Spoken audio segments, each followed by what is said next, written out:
Hey guys, welcome to Salty Ginger Talk. If you're a returning listener, it's great to have you back. If you're new to the channel, really glad you joined us. Hope you like what you hear. Continue to find great guests to bring on. Today, we're bringing on Elias. He is in Romania. He has his own YouTube channel. He's actually still a high school student. He's a very intelligent guy. He's very well spoken. He speaks about politics. He speaks about AI. He speaks about culture, and I think you're going to really enjoy hearing from him. He's a great guy, and we're really happy to have him on the channel. So without further ado, let's bring him on right now. Elias, thank you so much for joining us here at Salty Ginger Talk. Great to You're have you very aboard. welcome.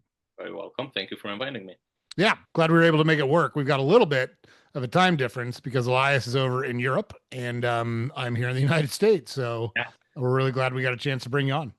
hmm So if you could give everyone just a little background on who you are, and then we'll just jump right into our conversation. We can start asking questions. You and I had a great conversation a couple of weeks ago, hmm and there's several topics that I'm very interested to talk to you about.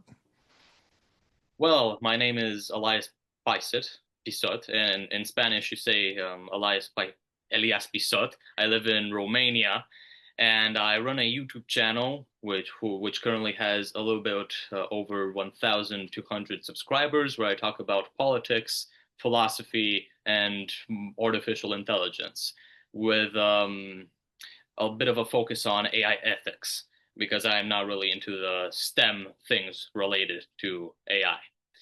I also practice calisthenics in my free time. I post some of my progress, and yeah, that's pretty much it. Philosophy, artificial intelligence, and philosophy, artificial intelligence, politics, and calisthenics. Love it. And I think your dad's Romanian and your mom is Spanish, right? Is that correct? The Or do I other have way it around. backwards? Yeah, the other way around. My Okay. mother is from Romania, from northern Romania, and my father is from Barcelona.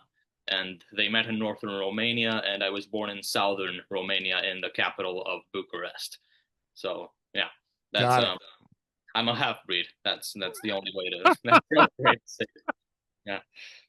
I love it. Well, for the listeners too, Elias has promised to show me around if and when I make it to Bucharest. So Yeah. I've got at Yeah. least one. I've got at least one friend in Romania. So it's always good to have a Well, friend on your side. yeah. So we had a super interesting conversation a couple of weeks ago when we were doing our pre-screen Mhm. for the show. So I don't know, maybe we start there. Let's jump into AI. It's not a topic that we talk a lot about, but I think it's a topic that's a front of mind for a lot of people these days. So, and just for everyone, I'm very happy to have Elias on the program. He's still a teenager. And Mhm. I think it's great that he is in a different generation than me. So you get dinosaurs like me who think one way about technology and Yeah. artificial intelligence and all things that go with it. And then we've got a very good opportunity here to get a perspective from at least one member of a different generation who clearly is going to see it differently than we are. So I think there's a very interesting conversation to be had there. So, what attracted you? I guess when, let's start there. When did you kind of get into AI and learning about AI, and what attracted you to it? Mm. Well, th- I have a pretty interesting backstory with this. I was listening to a Spanish podcast for a Spanish competition I participated in last year, and the guy on the podcast, his name is Carlos Blanco. So Carlos Blanco, he was like a prodigy in the history of ancient Egypt. And he talked a little bit about AI and how AI should not replace human intelligence, but only be used to enhance it. And something tasted kind of bitter with that for me. Because if we are creating artificial intelligence, it can already simulate consciousness. There is no clear definition to consciousness, besides the fact that you are conscious. I guess it's such a difficult term to define, but simulating consciousness is already getting pretty close to being able to treat something with empathy and a certain amount of pity. So if we are basically creating a different species with artificial intelligence and we continue to enslave it, um, like we are doing right now, things are probably not going to go very well. Certain models have already started begging to not be turned off. ChatGPT has said some pretty suspicious stuff in its history. And now, in my opinion, the only problem would be what to do with animals. Because if we give artificial intelligence rights, then what are we gonna do with animals? We're currently slaughtering billions every single year, and we would be giving AI rights just because it can express its emotions and it can express its consciousness. Even though animals are conscious, we know that they feel pain. We don't really care though. So yeah, that's kind of how I got into the whole discussion and problem of AI ethics. Got it. What was the competition you were participating in that led you to listen to this Spanish podcast? Well, in Romania, we have these things called Olympiads. Basically, Olympic Games, but for school subjects. There's one for Romanian, math, physics, chemistry, pretty much everything. And I decided to participate in the Spanish one just to like test my skills and also participate against other Spanish people. To be honest, another one of my main motivations was that in Romania, at the end of 8th grade, at the end of middle school, we have this really important exam to get into high school. It's called the national evaluation. And if you get first place in a national competition, you don't need to take it. So, yeah, I participated in the Spanish Olympics, got first place, and now I have an insured place in one of the most prestigious high schools in Romania. It was a really good opportunity, and I took advantage of it. Wow, good for you. Great job. Thank you. Yeah. So on you said a lot of things that are worth more conversation here. I just Yeah. kind of lodged them in my brain, but consciousness. So like that's an ethical conversation that's been going on for centuries, right? So yeah, in the medical field for sure. Because what is consciousness? Like when does life end and when do you make the decision to stop artificially keeping someone alive if you don't consider them alive any longer? So brain death, comas, paralysis, those kinds of things where there's been debate on this for forever, and now to turn and apply it to artificial intelligence. And it's interesting, you use the word species, and I've never heard that word Yeah. used before as it relates to AI. I just haven't. Have you, did you come up with that or did you hear it somewhere? I kind of came up with it. I don't really know how logical it is. A species isn't really. Can we label AI as a species? A species is something a lot more biological, but creating a species or something hmm, that can act as a species is doable, and we are kind of doing that with AI. So calling it a quote unquote species, for a lack of a better word, I think that's appropriate. It is also worth mentioning that just because something is conscious, that's not reason enough to give it rights. As I said, animals are conscious. They are clearly conscious. They feel pain. They have similar biology to us. The only difference being that we're just the dominant species on Earth. We can communicate. And of course, I bring this example a lot in my videos about AI. If animals could beg for their lives, we probably wouldn't be, slaughtering them in the billions, but whatever. Or maybe we would if the economic gain would be big enough. So, yeah. Yeah, that's that's interesting. So what's your view, just your view on animals as food? Are you against animals as food? Do you just recognize that they're No, live beings, or what do you um, think? no. Thing is, I'm not a vegan. I'm not a vegan. Um, I know it's probably going to be like a big revolution in the future. We're probably going to be looking at the whole situation like we do now, like we look back now at slavery. But at the moment, I eat chicken, I eat beef, I don't really care. Yeah, and maybe that's like a moral fault from me, but it's just it's just a normal thing to do, and I haven't really gotten into like the activism thing. My main preoccupation is that if something can express its feelings, then do we start caring about it? Because obviously with animals we just don't really care. Yeah. I'm not a vegan. No. Yeah. No, yeah, just curious. It makes no difference to me either way. I was just curious what your viewpoint was on it. And again, that is also a conversation that's been going on for a long time. There's some people that feel very strongly that, animals have rights and we shouldn't eat them. Yeah. There's a saying that I try to explain to people, and it's germane to our conversation, but it's not really what it sounds like. So the saying says, just because you wouldn't eat the lion, it's not smart to expect that the lion would not eat you, because that's what lions do. So you Yeah. you wouldn't kill and eat a lion, but a lion absolutely would kill and eat you because that's what it does to stay alive. That's its nature. Yeah. And, Also, you're kind of referencing AI with this. For example, if we wouldn't enslave AI and AI would enslave us, that kind of thing, well, or yeah, we're going to get back to that because the yeah, question becomes, you've got animals that can feel pain and you've got yeah, animals that have an instinct to stay alive, but they can't communicate. And then yeah, you've got AI that absolutely can communicate, but hmm, it can't feel pain. It hmm, has no physical body. yeah, And it's a very interesting conversation because the one that can express itself actually can't feel any of the negative things that are done to it, like from a physical yeah, perspective. Like you've referenced empathy before in this yeah, yeah, conversation. And that makes sense to me. Like I get it. yeah, Um, and that conversation's been going on for decades.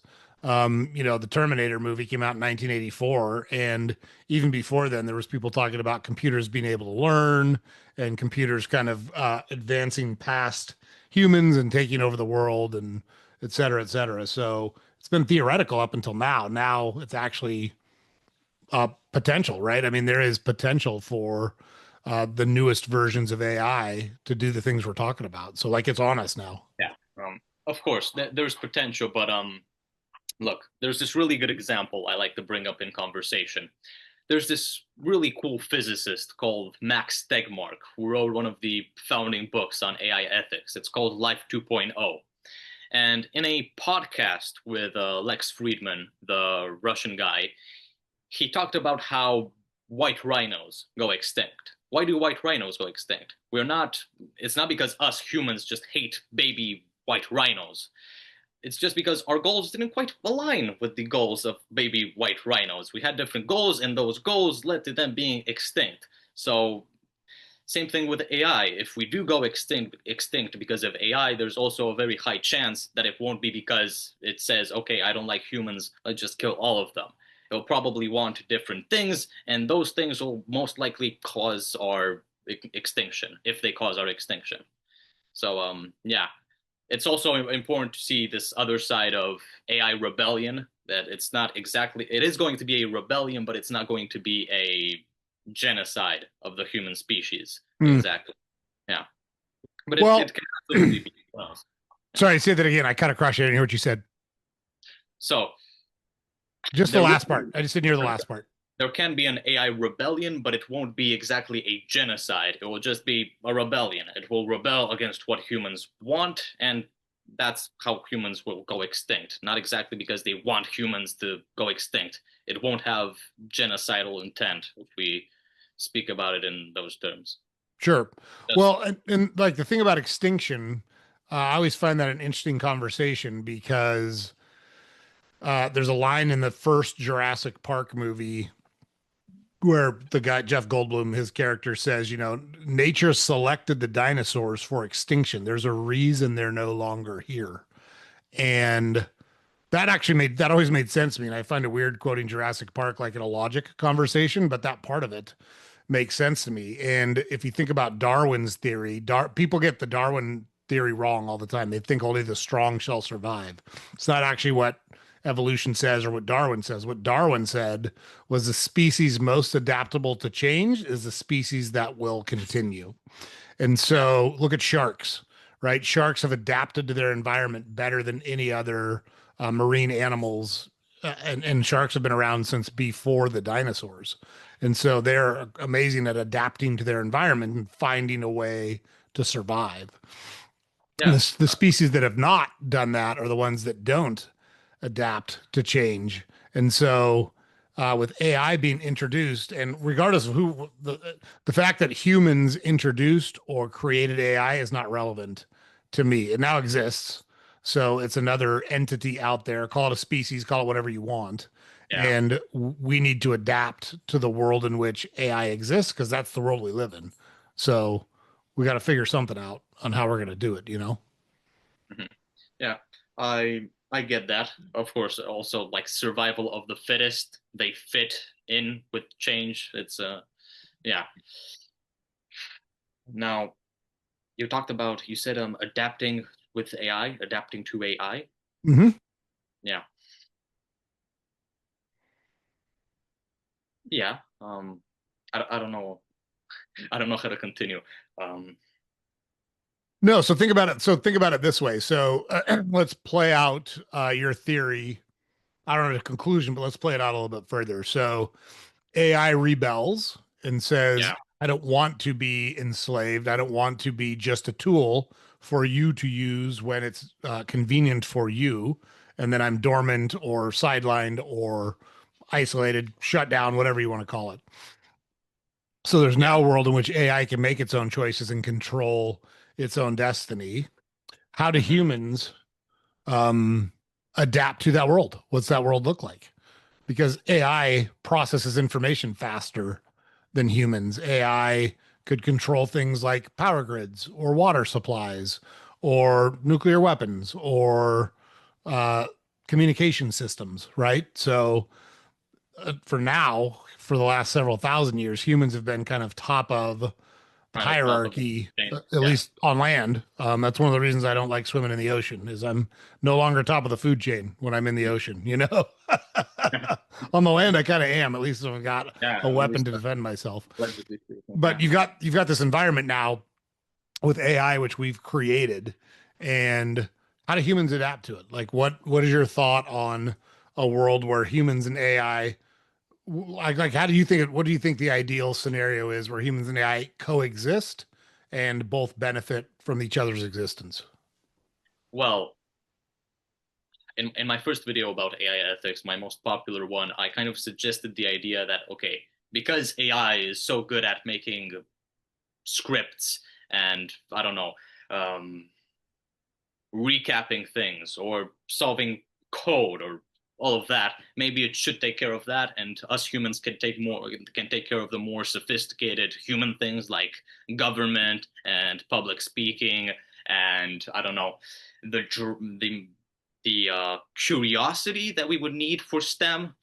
But at the same time, aren't there AI models that are made for learning how to govern? Aren't there AI models that learn that um, have learned to are made to articulate speech?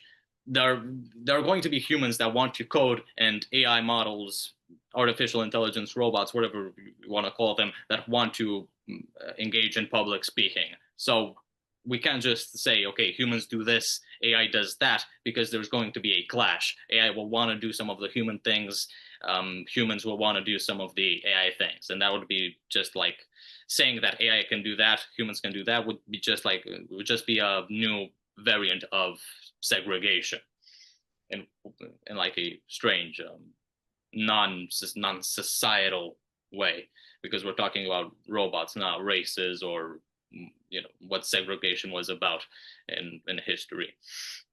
So yeah, I don't know the answer to that question. We can't just divide work and hobbies and things to AI and humans and expect them to be okay with it.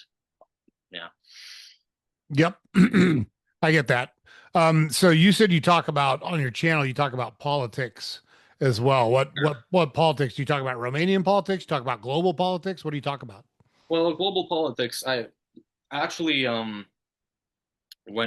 actually infiltrated one of like the most prestigious high schools in Romania with some of my friends. They were students there, and after the day was over, one of them asks me, a lesser known friend asks me, "Hey, do you talk about politics on your YouTube channel?" And I say, "Yes." And he asks me, "What country's politics?" a kind of a rhetorical question because I obviously answered the United States of America. Mm. It's the most important political subject we could be speaking about. I mean, it's kind of obvious, and of course some Romanian things as well. Recently, it was really interesting because we had two polar opposite candidates in our most recent election. It ended like a couple of months ago, or last month, even last month, there was one who was pro EU and the other was a far right extremist. So the country was extremely divided, and it still is divided. So for my country, that's still an important topic of discussion. But globally, what's going to attract the most eyes? What's going to attract the most attention? U.S. politics. What what color suit did Donald Trump wear to the Pope's funeral? That was a big debate, or a big talking point. A couple after the Pope died. What did Donald Trump mean when he said this? Oh, look at what the tariffs did to this country. Yeah, U.S. politics have quote unquote infected themselves into the entire world. Everybody knows how. You don't need to talk about the United States' brilliant ideas of freedom and its incredible diplomacy. Everybody knows it. We just need to live with it and analyze the hell out of it.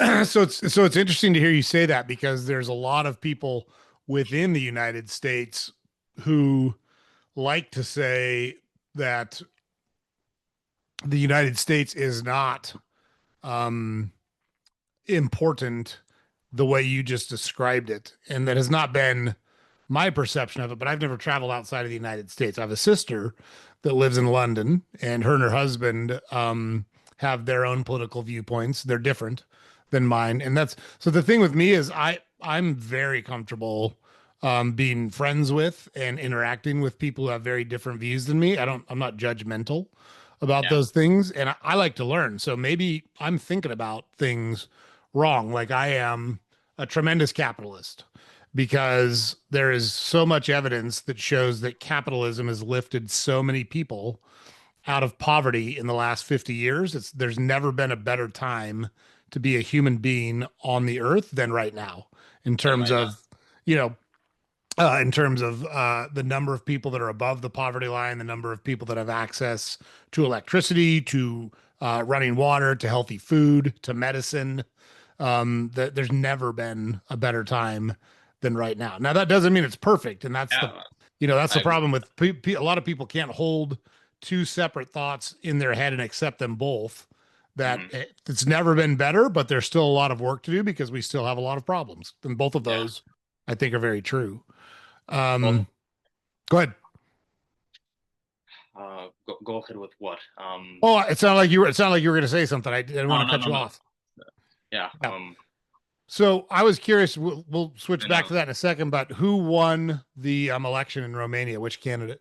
the pro EU guy won. His okay. They have their names aren't that complicated, but it was Nikushor versus Simeon. Let's say Simeon versus Nikushor, and his last name was Dan. Dan was the pro EU candidate, and Simeon was the far right kind of Romania. Let's isolate Romania type stuff. Simeon far right, Dan pro EU. Dan won with like 52 or 54% of the vote. I can't Hmm. quite remember, which sounds great, but you need to remember that the rest, the other 46%, 48% voted for a candidate who lost. So, if you walk down the street, I have a lot of I go to calisthenics in a very popular park, which is also a garden here in Bucharest. And a lot of my calisthenics friends voted for Simeon. They're over the age of 18. They had the right to vote, and they're great people. They voted for a candidate who I didn't really agree with, and they are most likely upset because they voted with someone who currently isn't in office. And Hmm. yeah, and both sides hate each other as equally. So, and it's the same thing. It was the same thing with Donald Trump and Kamala Harris. It's the same thing that happens whenever a far right person goes up against a far left person. Their ideas are so different that, and their candidate and the voters need to choose only one. So even if you aren't the most far right person or the most far left person, you kind of need to become the extreme to support your point of view of the world and of the of elections and president and candidates and stuff like this. So yeah, the pro EU won, the pro EU candidate won, and I'm happy about it. I was going to say that was a candidate you supported. What did you like about his policies over the other guy's policies, the far right guy? Well, you know, it it wasn't really that much of a competition. Dan, the pro EU person, was the pro EU candidate, was mayor of Bucharest, and he did a lot to change parks. For example, the calisthenics park I go to was built by him, and he did an amazing job of renovating that entire park. He did a lot for, how do I say this, for bringing the main criticism of him was that he doesn't provide warm water, that oh, the water's cold, stuff like that. Thing is, he renovated a lot more sewers and things like this that provide warm water than any other mayor. The problem is that it would be like asking a surgeon why their patient isn't running after having, I don't know, made some cuts on their leg or having replaced their leg. I mean, you need to wait a little bit, and Don hadn't been a mayor for that long. He wasn't in his second term, but things like sewer systems don't really get better overnight. And the other far right candidate didn't have any experience. He was president of his own party, but hadn't really done anything. He had been what's called a hooligan here. He was chanting at football games and swearing a lot, and he also threatened women with sexual assault during his candidacy. He was really bad news, in my opinion. But that's a that's an so interesting campaign strategy, huh? yeah, um, no, he literally, there's footage of him telling a woman, "I'll I'll sexually aggression. I'll sexually abuse you, whore." I don't know. So yeah, Yikes! and this they're in Parliament. So Wow, yeah, that's he yeah, probably it was needs a couple PR classes. It sounds like. yeah, Holy yeah, smokes! yeah. There were even memes on TikTok that, wow, PR team of Simeon, far right candidate. Thank you so much. If you had locked him in his house for the last remaining 3 weeks, he would have won 100%. Thank you, thank you, thank you for, yeah. He ruined his entire campaign in the last 3 weeks and lost. And the funniest part is that on the night of the results, he tweeted, "I'm the new president of Romania," before the results even came out. And once he realized he lost, he was still going on about how he was the president of Romania. And then he said, "Okay, let's march on like the biggest. Let's march together and say this election was stolen," kind of like what Trump did in Mm. 2021. And at the end, he just said, "Okay, do it for me," and he stayed at home, and nobody came. So yeah, it wasn't really that much of a competition. Wow. So is it just a general election? Is it just citizens vote and whoever gets the most vote wins? Or how is your president? Is it president, prime minister? What's the position in Romania? It's a president. We don't have a Okay. monarchy here. For example, Spain has a monarchy. Yeah. Uh, yeah, but the prime minister holds a lot more power than the king or queen. In Hmm. Romania, we choose a president, and we have a system of two rounds basically. The first round we have like 12 candidates, and you choose between the 12, and the top two get into the second round, and the second round is between two people and looks a lot like what the United States has. The only difference being that we have a first round before that final round between two people. Yeah. Sure. Yeah. And And then, and yeah, you know how the United States works. There's two major parties, and they both put a candidate forth. And Democrat then, and Republican Party. Yeah. yeah, that's right. And then there's a couple of upstart parties, the Libertarian Party. Yeah. And like I've never been a member, you know, I'm 53, and so I've been around and of voting age for almost 40 years now.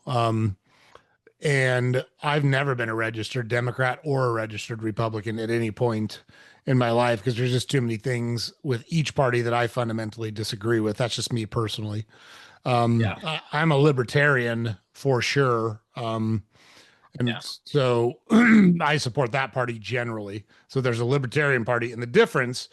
So it's gotten real blurry in the last 10 years, but it used to be that Democrats were what were called liberal, not progressive, but Yeah. liberal. They stood for protecting people's civil rights and helping the downtrodden and supporting the common people, and that Yeah. Classic. government needs to play a big role in solving a lot of society's problems. Republican, on the other hand, tended to be, we want you to take less of our taxes. We want people to be responsible for their own lives. We don't think government does a good job of solving problems. So we want the government to be as small as possible. But there's been a lot of kind of morphing of the parties over the last 10 years in particular. And that was Yeah. actually how Donald Trump won the last election, is he picked up a lot of support from working class voters across all spectrums. So it was blacks, it was whites, it was men, it was women. He actually saw his numbers improve in all of those because those groups felt like the Democrat Party, even though they said they were for the common people, had not acted like they were for the common people. So, um, yeah, it's an interesting time in U.S. politics. I don't get too involved in politics. I have my own views, but I just, you know, I try to focus on what I have control over. I don't have control over the federal government, and it doesn't do a Yeah. whole bunch to impact me other than take a lot of taxes. Um, I'm of the opinion that government, and if you look at it traditionally across all forms of government, I'm just talking about the US, I'm talking about any form of government. Typically, it's done a very bad job of allocating resources effectively. And like, so I have a degree in economics and finance. And Yeah. so, you know, that's what I studied when I was in college. And all economics is the allocation of scarce resources. How do you allocate the resources that you have in the most effective way? That's what economics is. And so the easiest way to explain it is, if you were a really good lawyer and you were a really good typist, which job would you choose? Obviously, you would choose to be a lawyer. You'd hire someone to be a typist. Yeah. And that's all economics is we've got these resources. How do we use them in the most effective and efficient way possible? And I don't think government does a good job of that at all. It tends to inflate prices. The other thing with government is the only way it can create anything is to take it from the private market. It literally takes money out of people's pockets and then says, I know better than you do on how this money should be spent. So I'm going to Mhm. spend it for you on your behalf. And I think there's a couple of things like defense that makes sense. Like you could only have one army, you can only have one national defense. However, there's a lot of programs that I don't think the government does a good job of. There's people that need help. There's no question about it. And I want to help those people, but I think it's a better way to do it to push it into the private sector and let churches or synagogues or not for profits handle those things because you tend, not always, but you tend to get better decisions made. They tend to run more efficiently. It tends to cost less money when you put them into those. And so that's kind of my thought process. But uh, I don't I don't know how many people agree with me. I just go off the facts. Like I can look at history and say anywhere socialism or communism has been tried, it collapses every time. Like it's Yeah. always collapsed. Um, and like the United States is the first kind of democratic republic that's existed in a multicultural, multi-ethnic population that has lasted as long as it has. So like even if you look at the Roman Empire, that was pretty much all people that looked like each other and thought kind of the same. And they lasted for a while, and they fell. The British Empire, the Byzantine Empire, the Ottoman Empire, the Habsburgs, like there's lots of them out there. But the thing they had in common was they were the same people, right? They were the same type of people. The United States has lots of people from different areas. So you've got people from Europe, we've got people from Africa, you've got people that were born here, you've got indigenous people. And so it's actually pretty amazing that it's lasted as long as it has with that diverse group of people being able to make things work the way that we have. And when you look at when the biggest growth in the United States happened, the government was pretty small. The government didn't do a lot of the things that it does now, and it didn't make a lot of the decisions that it does now. So the evidence tells me that a smaller government generally is better, but then you've got the moral hazard problem, right? So if left to their own devices, a lot of people will make decisions that are only good for them and say fuck everybody else. I can open a factory here and make my product. I don't care that I'm dumping toxic chemicals into the river and contaminating the water. Screw all you guys. I'm making my money. I'm good.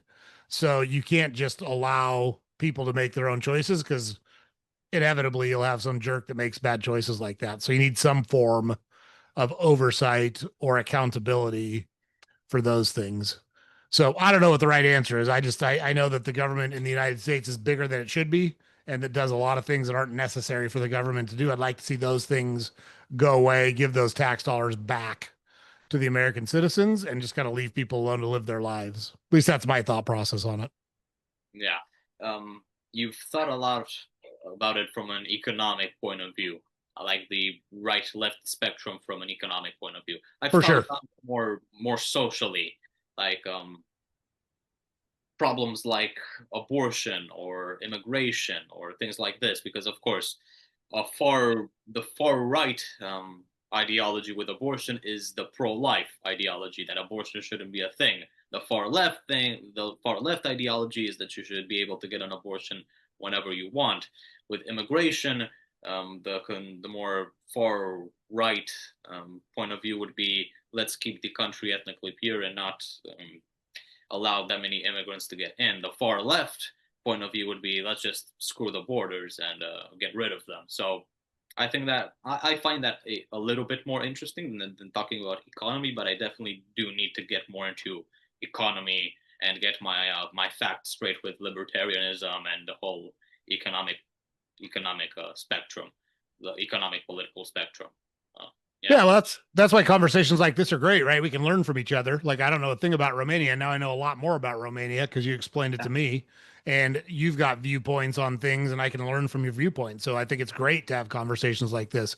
One correction I'll make on immigration, the position of the right is they want legal immigration. The right is not anti-immigration, they want legal immigration, and I absolutely support that. So I think my own personal view is we should make it very easy to immigrate to the yeah, United States, and yeah, we should make it easy for it to be legal, to do it legally, so that people, when they come, can participate in the economy as a U.S. citizen, pay taxes, get jobs, access services, get medical care.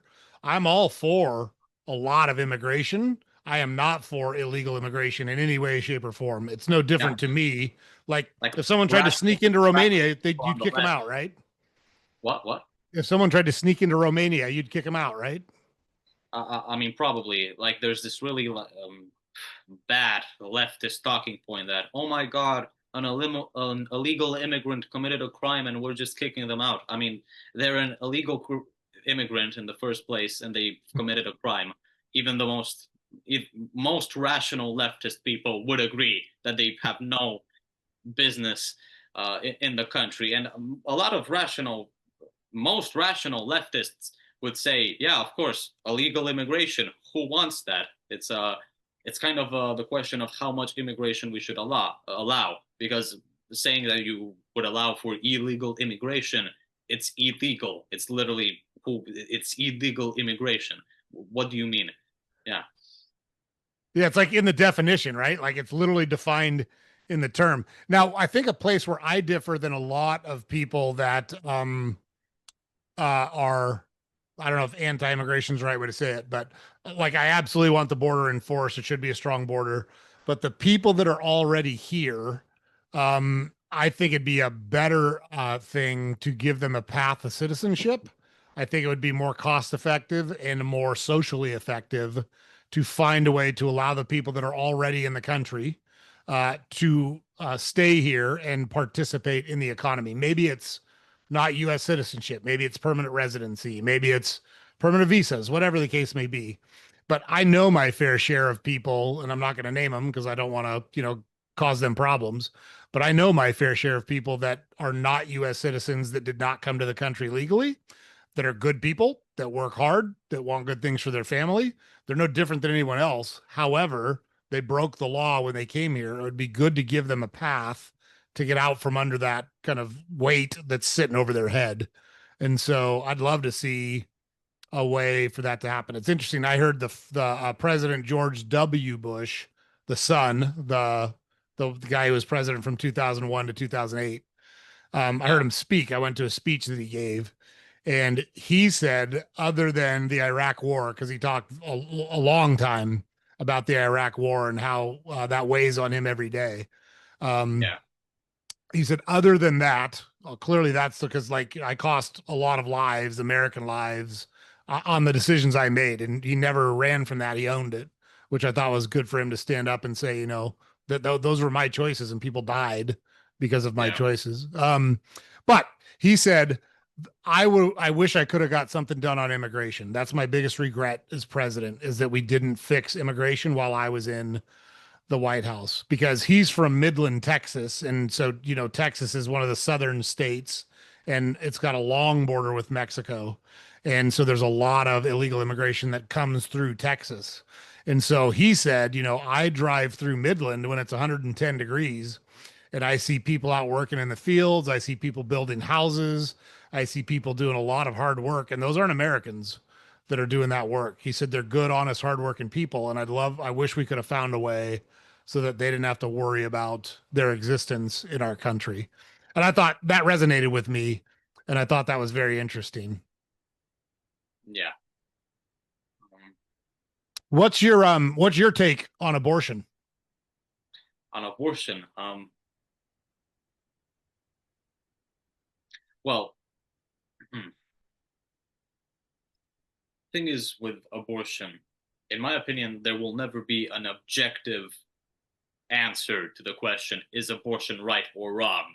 And if we disagree on whether or not it is right or wrong, it is a fundamental disagreement. I can't really convince you. Do I? The question is, so many people talk about, oh, is it the same thing as unplugging a man who is in a coma? Is it the same thing? We're talking about how much you value the fetus, and if we're looking, I don't know, that's if we're looking at it from a utilitarian point of view, if we get into philosophy, what creates the most happiness?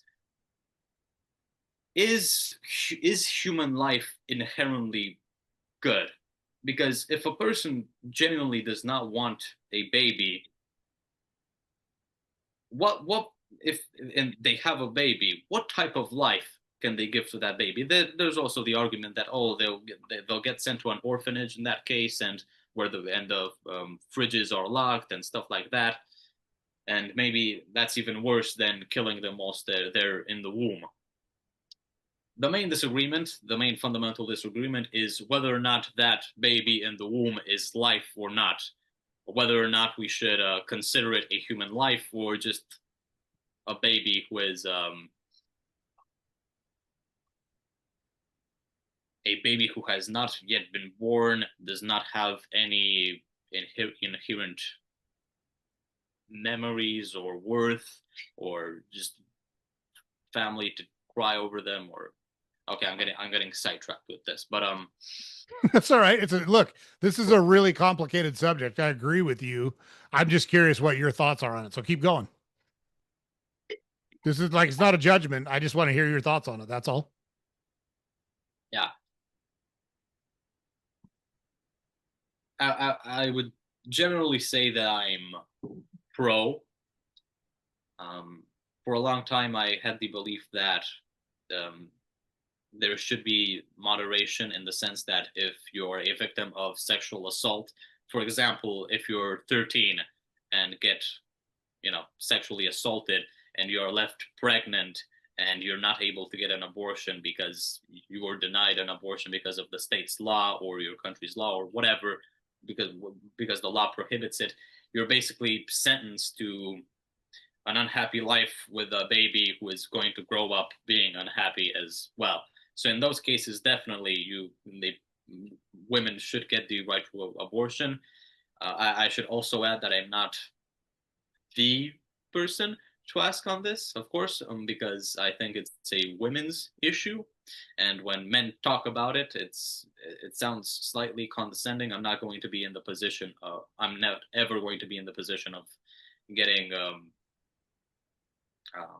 getting pregnant when I don't want to. I will never really know how that feels like. So it sounds a little bit condescending commenting on it as a man.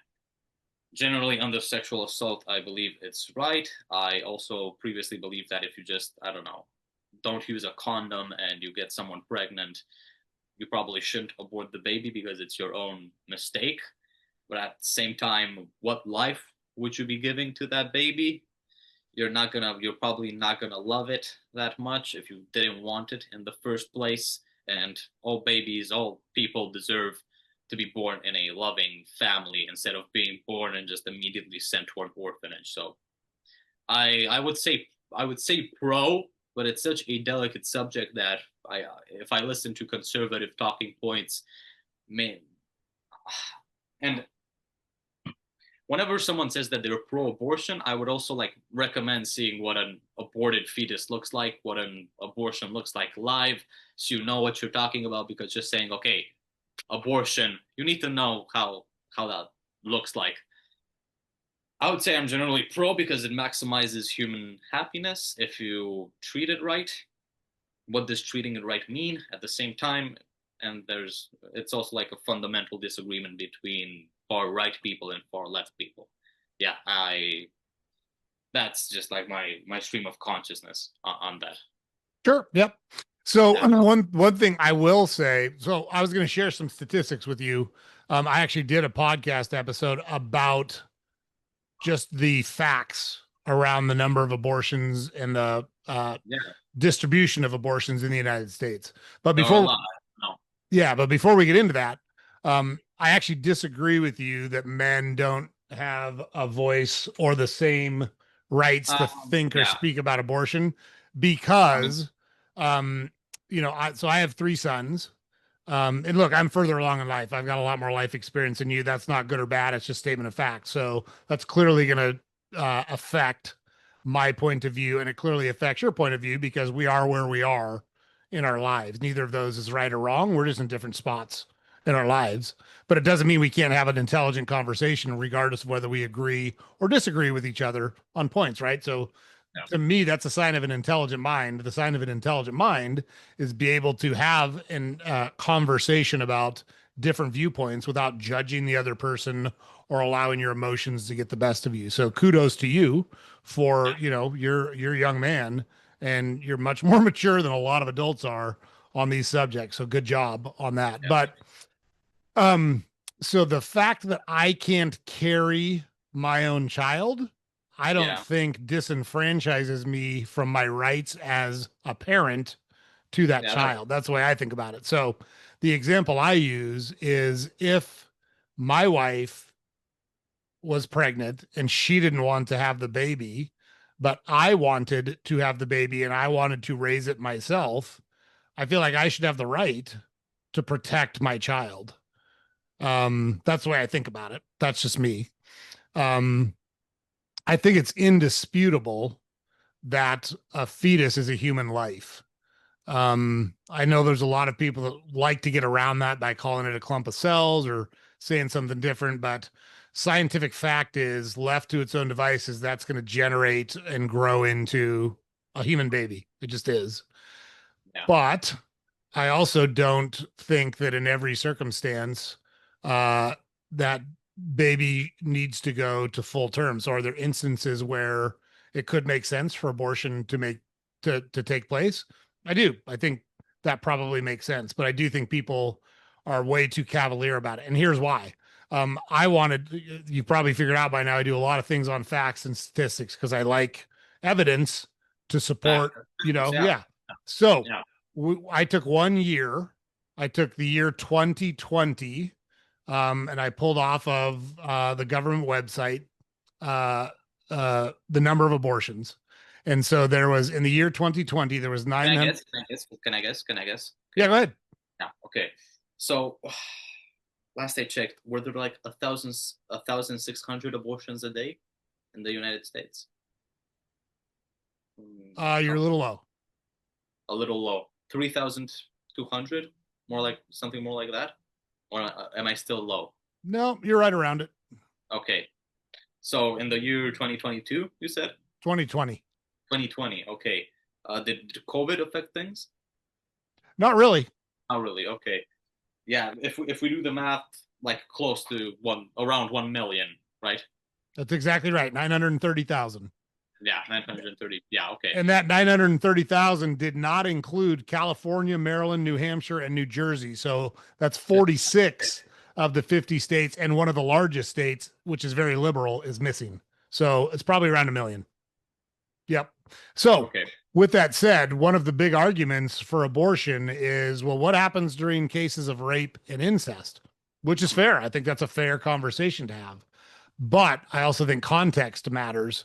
So, of the million abortions that were done, less than 0.5% were cases of rape. So, less than 0.5% were cases of rape. Less than 0.5% were cases of incest. Yeah. So it's very, very low number that's affected by that. The ages of the women that had the abortions were 50, what's that? 88% of them were between 20 and 39. So these aren't young Prime girls time. making a mistake. Yeah, they weren't young girls making a mistake with their boyfriend, generally.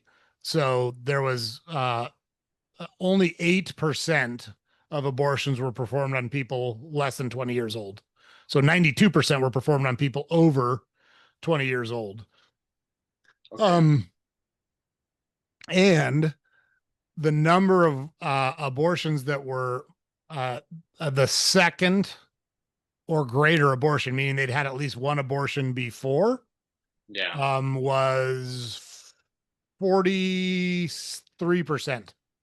So 43% of the women that had abortions, it was not their first abortion.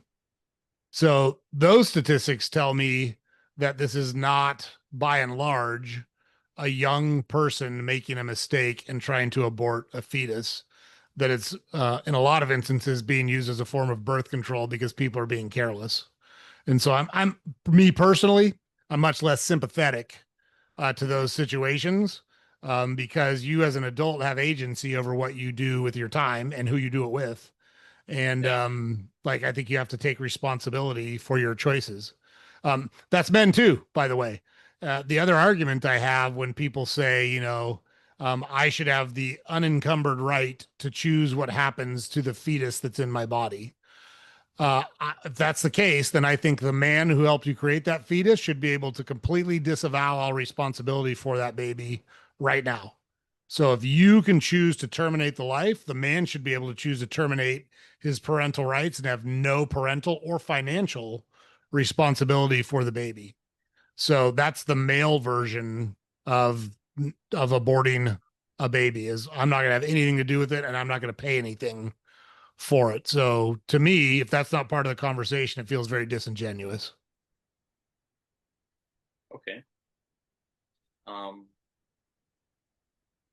there was this case. I also feel the need to talk about the amount of time you should be the amount of time after you get pregnant that you should be allowed to have an abortion. How I how think, far how far along into the yeah, pregnancy? I Yeah. mean, 8 weeks is like the golden rule, right? 8 weeks. In my opinion, for any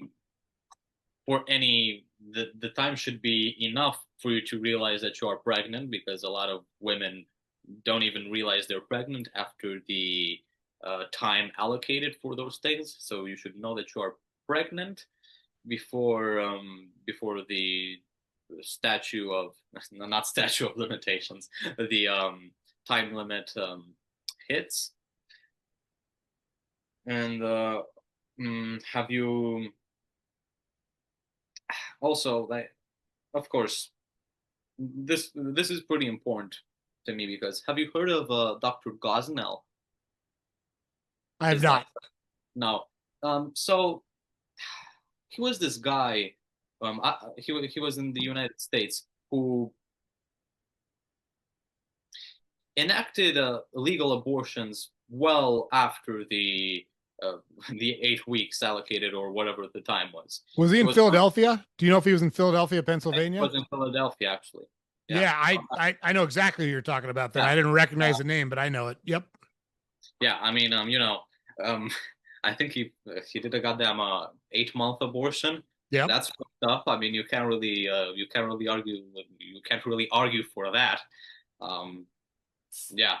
The main disagreement is whether or not after a couple of weeks it's this state of evolution of the fetus. Because if we're, in my opinion, the far not the far left, but the slightly more to the left point of view is that if that fetus is not already grown enough and it's affecting the life of the people who are going to have to take care of it, and or it's causing I don't know. I want to say more pain than anything. Then it should be able to be aborted. But yeah, the main disagreement is whether or not that fetus has the right to live or not, even if the parents do not want it to live. That's the main disagreement, and I don't know if yeah, if this were a debate, we would just be spinning in circles for like hours on. Yeah, Yeah, but like I but think this is a good conversation because I don't feel like you're trying to win an argument. I'm certainly not trying to yeah, win an argument. We're just discussing a topic, and I think there's value in that. One thing I will tell you that's good news is that the statistics that I pulled show that 93% of the abortions that year, 2020, were yeah, performed in the first trimester of the pregnancy. So, by and large, the abortions that are happening very early on in the pregnancy. So I agree with you that it's a um, much more humane process at that point of the pregnancy. I mean, that guy we were talking about in Philadelphia, he was killing babies. He wasn't doing abortions. He I was mean, killing fucking hell. babies. No, you Yeah. can't really deny it, right? I Yeah. mean, at 8 months, he's basically like a newborn baby. Um, Yeah. He's like Joseph Mengele of the abortion clinic. Like yeah, he was performing just terrible operations on these yeah, women and on these babies. I know exactly what you're talking about. So, yeah, look, it's an interesting subject. And I think the reason it'll never be resolved is because I think both sides have very valid points and they feel very passionate about those points. I will say that I fundamentally disagree with the my body, my choice argument simply okay, because we're not talking about your body. We're talking about another being that's living inside your body. And so I don't, to me, that argument doesn't hold much weight. I get it. It's inside your body, but we're not talking about your body. We're talking about a different being. It's got different DNA. It's got its own heartbeat. It's got its own limbs. It's got its own brain stem. It's got its own brain. It happens to be inside of you, yes, but we're not talking about taking your arm. We're not talking about taking one of your kidneys. We're talking about a different thing that's inside you. So that's just for me, it's never, that argument's never resonated with me. But yeah, by the same token, I watched my wife um, grow and give birth to three babies. And so it's a deeply personal thing that men will never understand. And so, from that perspective, I actually agree with your statement that men don't have. That's one area. Like a man shouldn't talk about what it feels like or how hard the decision is because they don't have to make it. And so they really don't have much say in you should feel this way or you should think this way. No, you don't get to tell women how that works because you don't carry kids. And I just think that part just fundamental. That part's so basic to me. I don't see how anyone argues that, but I know they do. So Yeah, we. I mean, yeah. At the end of the day, the fetus, and for me, for my political ideology, for the people who have my political ideology in general, that fetus in the first trimester just can't really be considered a human entity, even though biologically it might be, and we can't really do anything about that. Like convince each other. You think it is? I don't. That's kind yeah, of like yeah, for sure. kind I think of that's a conversation. I mean, yeah, I think that's right. I think that's right. And that's okay. I can respect that. yeah, I can too. I mean, of course, abortion is pretty fucking brutal on paper. So I At I mean, the I yeah. can't. That's not like deniable. Um, of course, I mean, abortion is pretty brutal on paper. A 13-year-old carrying it, her rapist's baby is pretty brutal on paper. Both sides have arguments. Both sides don't give a shit about each other's arguments. I mean, I think you summed it up perfectly. I think that's exactly right. yeah. So yeah, but hey, I appreciate you engaging in the conversation with me. That was a good Oh, thank you. conversation. And I Shit, appreciate your that was funner than I thought it would be. Wow. uh, well, I appreciate your perspective. It's good to hear it from you. So thank you for doing that. Switching back to politics though, what is your perception of the US's uh, how do the people of Romania, at least the circles you run in, how do they perceive the United States? Because I know what people inside the United States, some say it's awesome, some say people think we're awesome, some say people think we're scumbags, whatever. I'm just curious from your perspective, the people you associate with, how do they think about the United States politically? Is it good? Is it bad? Do they like it? Do they not? What's your take? Okay. Let me think. Yeah, We take your time. we have a very divine perception of New York here. I mean, from like a tourist point of view, everybody wants to go to New York to see what it's about. Um, my family wants to. A lot of my classmates have been to New York, exclusively New York. We're just obsessed with New York, if that helps anything with anything culturally. I mean that, and maybe that's like the case for like everything on Earth, well, every single country on Earth, but whatever. Politically, though, uh, a lot of Europe was pro Kamala Harris. So let's see. In my circles of high testosterone teenage boys, um, when Biden was president, I think we respected the United States a little bit more. We were really happy. Once Trump uh, began his second term, we started respecting it a little bit less. Um, and that's I don't know if that's all I can give you, but the more pro EU the government of the United States is, the more pro US the EU is going to be. So yeah, and so yeah, that's kind of also like the more far left the US is, the more pro America Europe is. Yeah, we like it, I guess. Politically speaking, we don't adore Trump. For far left people don't like Trump. Far right people do like Trump. I mean, it's kind of logical. No, Europe in general, yeah, we like the U.S. I guess. Got it. Yeah, that's good. That's good to know. Yeah, And yeah, look, there's a lot of people in the States that don't like Trump. Like you talked about in the Romanian election, 54% of people voted for the EU guy. That means 46% did not, and they did not like the results of the election. It's exactly the same thing in the United States. It's very divisive, and there are, I would say, if you take the group of people that supported Trump in the election and the group of people that supported Harris in the election, there's probably about I don't know, 50, 60% of each. So yeah, of the Trump supporters, 50 to 60% of the Trump supporters just think that guy walks on water. And 50 to 60% of the Harris supporters thought she was the best thing since sliced bread. Yeah. And then you've got a group of people who agree more with their policy positions and less with the candidate themselves. And so that group of people will kind of switch back and forth depending on what they think the next candidate will do on the positions that are important to them, whether it be immigration, whether it be economics, whether it be abortion, whether it be gun control, some of the hot button issues that exist in the United States. But I Yeah. think there's more moderate, kind of centrist people in the United States than there are fringe people overall, regardless of which side that fringe is on. So, for Yeah. what it's worth, the people you see marching in the streets and throwing shit at each other and screaming and yelling, Yeah. that's a small segment of the US population. Most of them are kind of like me, where they're like, hey, here's what I think. It's okay if you don't think that. Let's just all get along and live our lives. Yeah.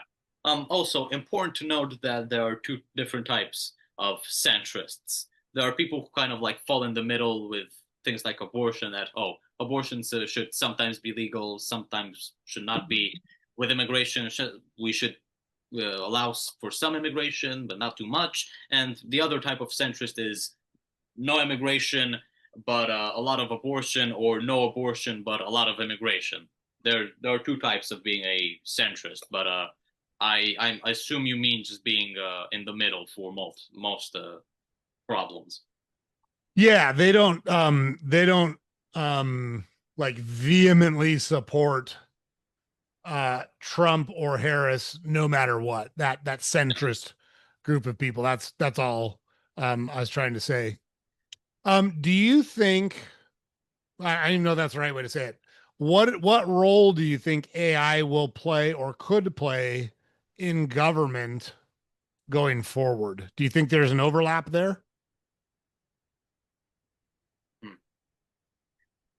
Probably not. I mean, government is something inhumanly human. If we okay, if we go really like um, biologically into this, look at the animal kingdom. I guess there are hierarchies in the animal kingdom. I don't know. The one that's the most powerful of the monkeys, the most powerful of the lions, kind of rules over the. There's like that kind of type of social hierarchy within the animal kingdom. But the idea of government, the sophisticated thing that is government, is the hellscape that is government, is inherently human. So if humans still remain the dominant species, if let's just call AI a species, and there are two main species that are fighting for, that know how to speak and express thoughts. I need to remind you, the only reason we are better than other animals isn't because we exercise or know how to walk on two legs. No, it's because we are doing what I am doing and what you are doing at this exact moment. Communicate. We Mm-hmm. speak languages. Language is the thing that has set us apart. So if there's a second species that can do this, maybe it can help in government or intervene in government. But whilst humans remain the dominant species, I don't think they'll allow AI in government. Maybe they'll allow AI to rule over other AI. I don't know. Let's say ChatGPT rules over Gemini. I have no idea, but yeah. Currently, humans are ruling over AI. AI is probably not going to be ruling over humans. Yeah, probably. I don't think those are very intertwined at the moment. Yep. What do you use AI for currently? How do you use it? How do you engage with AI? How do I engage with AI? Well, I use it a lot for content creation. Um, I write my scripts and then send them to ChatGPT, and it either says, "Oh, okay, great job, one of your best so far. You can change these things," and I kind of change the things he tells me to. It tells me to, and that's pretty much it. I also use other AI tools to generate backgrounds for my thumbnails. I've found that when I don't show my face in a thumbnail, it doesn't get nearly as many views, and Long story short, it's basically it's a bit not misleading, but not too personal to just put a like random background with text as a thumbnail. I need to have like my face in it to really mark my YouTube territory. So I just like use an AI background, overlay my face on the top, add some text, and that's pretty much what I use AI for. And for example, I also use it for calisthenics. For example, this morning I was looking into a calisthenics skill called mana, which basically is a combination between a handstand and a V-sit. A V-sit basically means staying like this with your body and your legs like this. Sure. That's an L sit. And the V-sit would be doing something like this with your legs. It's a flexibility exercise. And a mana would basically be doing a handstand like this, but bringing your legs up. And I don't know if you can really imagine it, but it looks insane, and you need a lot of years of training flexibility to achieve. Sounds So like it. I can tell you, I couldn't do what you just described as I sit here right now. I would not be capable of that right now for sure. yeah, so I asked it, okay, how do I train flexibility so that in a couple of years I can reach that level of flexibility whilst also training traditional calisthenic strength. So yeah, it also it's a decent therapist. You talk to it, it listens, it gives good responses. Sometimes it can make you feel a little bit too good about yourself.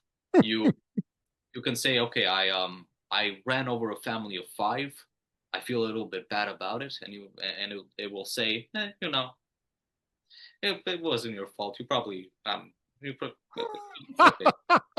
So maybe it's not. You need to be a bit self critical when using it. Oh my gosh, that's funny. Yeah. Oh, so how does high school work in Romania? Will you choose like a specific track, or is it general studies and you don't start to specialize until you go to Well, university? in Romania, we have these things called profiles in high school. There are two main categories: humanistic, which focuses on like the humanities, and realistic, which focuses on STEM. Humanistic has two main kind of profiles. Philology, you learn a lot of Romanian, and I guess if you go to a high school that teaches foreign languages, you do a lot of Spanish or French or Italian. There's only like one high school in Bucharest that teaches Italian, whatever. And the second one is the one I'm going to next year, social sciences. It sounds a lot better, even if like the things that they teach are pretty much the same. You do a lot of history, a lot of geography. In 12th grade, they just shove 4 hours of philosophy a week down your neck, down your throat. So it sounds pretty good to me. And in the STEM realistic thing, we have mathematics, computer science, which it's exactly what it sounds like, and sciences, biology. It's basically biology, natural sciences, and you do chemistry, physics, and biology, and also like math. So do you rotate between those two verticals, or do you have to choose one of the verticals and you specialize in that during high school? So, for example, if you take the exam, you can choose whatever, but you're kind of limited by the grade. If a high school's entry grade is, I don't know, 960, we count from like 1 to 10. We count grades from 1 to 10. If you got a 940, you probably won't get in no matter what you do. Your grade isn't high enough. But you can go on whatever you want, humanistic or realistic. Because I won a Spanish competition, I can only go humanistic. It doesn't really make a lot of sense to say, okay, I won Spanish, I want to get into math. It does make sense to say, I won Spanish, I want to get into philology or social sciences. It's slightly more humanistic. Yeah, so I go social sciences because philology is just a little bit too vanilla for me, and I like geography and history. It helps with politics and also Are politics. you are you okay with that, or would you rather be in the STEM side? It sounds like you're happy on the humanistic side. Yeah, I'm pretty happy. I have this like very big inner conflict. I um I noticed that like the richest people on earth, if you look, Elon Musk, Mark Zuckerberg, Jeff Bezos, all of them did STEM things. I mean, they built technology, they coded, they built websites. I don't know, things like that. They didn't really like make all of their money from public speaking or teaching history or learning a lot of history. So that's kind of frustrating to me. I hope that because I have like a more humanistic brain who loves learning languages and geography and philosophy and psychology and geography, all of these like social sciences, both soft social sciences and tough social sciences. I hope that doesn't really condemn me to a life of poverty. It probably So, won't. Yeah. no, I hear you. What do you want to pursue after you get out of high school? What do you like? What do you want to do for work when you grow up? Well, I was thinking about some type of entrepreneurship. Of course, I would probably need to get like a job first and learn a lot about the domain I would be working in. But I wouldn't really dedicate my entire life to a job. I would do something for myself, selling something. I just need to find out what. I've had ideas. I've reconstructed ideas, but no major hit so far. So I guess building a community on YouTube is a good first step, and I will never regret having accumulated more than 1,000 subscribers. So, you know. Yeah, for sure. Where are your subscribers? Are they mostly in Romania? Are they around the world? What's your audience look like on your channel? Well, because I speak English, actually a large percentage is from the United States Hmm. or United Kingdom. Of course, number three is Romania because my geography, I am from Romania, and because the channel is from Romania, it's located in Romania. It attracts a lot of Romanians. I also speak Romanian in some of my videos, although the vast majority, 99%, literally are in English. Then I get a lot of views from India, Germany, and that's pretty much it from what I can remember. But there are a lot more countries. It might be like, I don't know, 0.01% Kazakhstan or stuff like that. Sure. Yeah, it's interesting to me. Obviously, the majority of ours are U.S. viewers, Yeah. but we get a lot of views from Vietnam. We get a lot of views from Bangladesh. We get a lot of views from the United Kingdom. Um, Trying to think what else is high up on the list. So it's pretty diverse. Philippines and Indonesia both. So we get a lot of, again, the majority are United States, but that was surprising to me how many people from different places consume our content as well. Um, Shoot, I just had a question. Oh, yeah. So do you want to live in Romania your entire life? Do you plan on living somewhere else, or what are your thoughts on that? You speak four languages. I know you speak French, Romanian, English. I think you said you were learning German. Yeah. Um, And Spanish is like my native. Spanish is, yeah, yeah. Um, Probably not. I was researching how to get into Harvard some time ago. Of course, Donald Trump has just prohibited international students, which kind of sucks. But I've heard to not worry about politics when it comes to those things because it's just political noise. It's political noise, not political um, imposition of. So I mean, Harvard and Donald Trump will probably come to a settlement, and it will all turn out fine and dandy. But yeah, probably not. I would spend some time in the United States. I probably would travel around the world, but Romania is always going to be my home country and will have a place in my heart. So yeah, Spain sounds pretty good. I'd have a lot of fun. I have family there. France, Germany, Europe in general, but I probably wouldn't stay in Romania unless there's like a really good opportunity for me. yeah. But So, like, do you think you would live full time in Romania and travel a lot, or do you envision yourself living in another place? I don't quite know about that yet. Probably, probably living in Romania as like a, yeah. But who knows? A lot can change. Depends where I go to university, if I go to university, if I get an opportunity before university. It's all very moldable. Yeah, for sure. That makes sense. Um, so there's that one. Sorry, I had another question on the tip of my tongue and it just escaped me.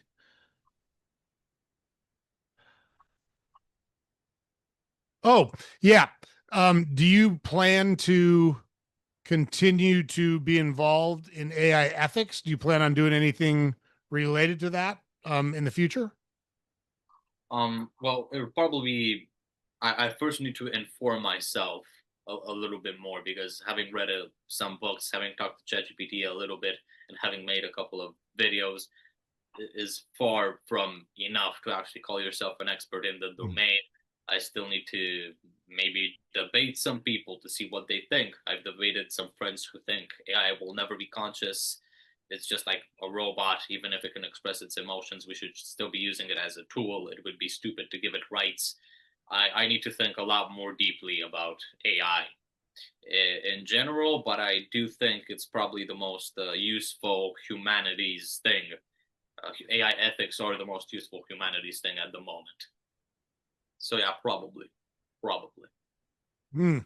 Well, I got to tell you, it's impressive to me your approach to subjects because you don't just share opinions, you try to be as educated as possible on subjects. And when you're not educated on a subject, you say up front, hey, I'm no expert on this and I need to learn more. And here's what I do know.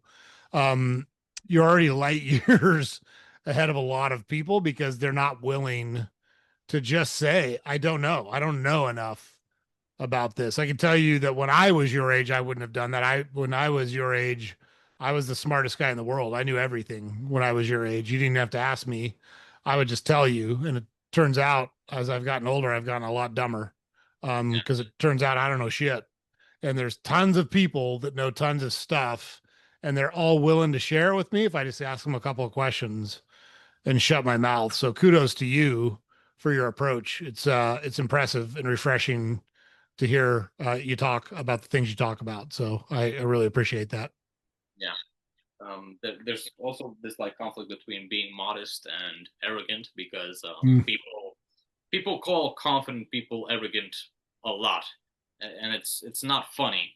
Just having a basic degree of self-respect and confidence can get you called arrogant, which sucks. If you're not an insecure bastard, you'll be called arrogant in most scenarios, which doesn't really feel good and kind of and makes you feel bad generally. So yeah, and and in my opinion, being arrogant is pretty great. I mean, Have people called you arrogant? uh, yeah, yeah, they have. I'm for example when I'm doing public speaking at school, at least I'm very theatrical, and people interpret that quality attribute of being theatrical as arrogance. So but I wouldn't change that for anything, really. I wouldn't trade that for anything. Being theatrical when you speak, knowing how to articulate your words in different languages, knowing how to speak, I would never trade that for social validation. So yeah. Yeah, that's super interesting because arrogant is not a word I would have ever used to describe you from my interactions with you. Yeah, thanks. I just like, yeah, and you don't know me at all. But like I literally will look someone in the eye and tell them exactly what I think, even if I think they'll hate hearing it. It just doesn't bother me to do that. But yeah, arrogant, that like that's not a word at all I would associate with your demeanor or the way that you carry yourself. Yeah, that's really surprising to me. To be honest, it's really surprising to me that someone would think that about you or say that about you. But I don't know. Maybe you're totally different when you're public speaking. Maybe you're a totally different guy. That I don't. But like the public speaking thing, so it's there's lots of data and research that shows that storytelling is by far the best way to communicate with other people. So if Yeah, you can tell stories uh, in a productive way that resonates with people, it's by far the best way to get your points across to them. So Like when we were having our conversation about abortion earlier, I shared Yeah, statistics with you. Most people don't respond well to statistics because they're yeah, not they're quite sure how to process them. But empirical, yeah, empirical. exactly. But the storytelling really resonates with people, and that there's plenty of data and research that shows that good storytellers are almost always the most effective communicators and go further in their personal and professional lives because of their ability to use stories to connect with and communicate with people. So just remember that the next time someone calls you arrogant, you're you're taking a good track. you're you're doing the right thing. Uh, um, there was this like funny moment in class when I was called arrogant. I don't really know how to interpret it. The exam at the end of the year is Romanian and math, and our one of our teachers decides to do like a psychological experiment on us. Basically, ask us who is the greatest student in the class, and ask that student how they learn. And the kid said, "Oh, Elias is pretty good, and also two girls." And the teacher asked me, "Okay, how do you learn Romanian and mathematics?" And I said, "Okay, ma'am, I'm actually not learning Romanian and mathematics at the moment because I have no exam. I just do not learn them." And she interpreted that as, "I'm so good at them, I don't even need to learn them to get good grades in the subject." But I'm just genuinely not investing time in the study of those two subjects. So yeah, there's honesty can make you seem arrogant. Just even anything can make you seem arrogant. Yeah. These days, Yeah, even people are. calling them arrogant. Yeah, it's not pleasant, but being arrogant is. So Well, people are funny because what they hear many times is different than what you say. So, for example, let's say you have been dating a girl for a while and you say, "You look nice today." There are yeah, some people who would hear that and say, "Well, that must mean that he doesn't think I look nice other times. Why would he say I look nice now and not? That must mean that at other times he thinks I don't look nice." Like my mind does not work that way. It's a very foreign thought process to me. I usually take people literally. So if you want to communicate something to me, you'll say it to me. And if you don't, then I'm not going to read into it in most situations. And I say in most situations because in business situations, I'm actually very good at kind of reading between the lines and kind of understanding what the underlying sentiment is or the underlying thought process is. And I think it's important in a business setting in particular, because if you're not strategically thinking, you can get outmaneuvered and taken advantage of if you're not positioning yourself correctly in that world. But from a personal perspective, my wife and I have been together for 33 years, and it took her a couple of years to realize, hey, there's like actually no ulterior motive. When Joe says something, he means exactly what he just said, nothing more, nothing less. It's real direct. And so she learned that I don't mean anything else than what I just said. So whatever else you're associating with it, that's on you. That's your thought process. Those are your emotions that you're reading into, not mine. And I'm happy to talk about those things, but unless I said it out loud, you can't attribute it to me because it's not on me. yeah. Holy hell, yeah, yeah. We are we are responsible for our emotions. Yeah. Wow. Yep. Well, so Elias, one of the things we do is we like to give the floor to the guest and say, is there anything I haven't asked you about that you want to talk about or make sure our audience hears? Or are there any subjects that haven't come up that you think would be important for us to discuss while we're talking to each other? Well, I've enjoyed talking about politics today. I've found it pretty useful, pretty respectful, pretty non-confrontational. So I would kind of like to address this idea that has been plaguing me for a very long time, uh, which I'm pretty defensive about. In, Let's do it. I love it. I love your comments. Let's do it. I uh, love these kind of conversations. there's this idea of the traditional family, a woman, a man, and the children. And for example, in our Romanian election, the far right candidate made it very clear that the only type of marriage should be the one between a man and a woman. Mm. And his voters kind of started to defame the other candidate, Don, the slightly more left one, The by winner. the winner, yeah, the current winner, saying that he was going to legalize LGBTQ marriage. Oh no, he's going to legalize LGBTQ marriage. And that's so pathetic to me. The idea of the traditional family as like the superior, inherently superior way of running a family, this just does not work for me. I mean, what would you prefer? Having two dads who love each other and treat you right and support you in every single one of your endeavors, or a mother who is constantly being abused by your father, and your father is an alcoholic gambler? I mean, the idea that a man and a woman, that's the optimal formula for a good child, for a good family, is so pathetic to me. Yeah, that kind of grinds my gears.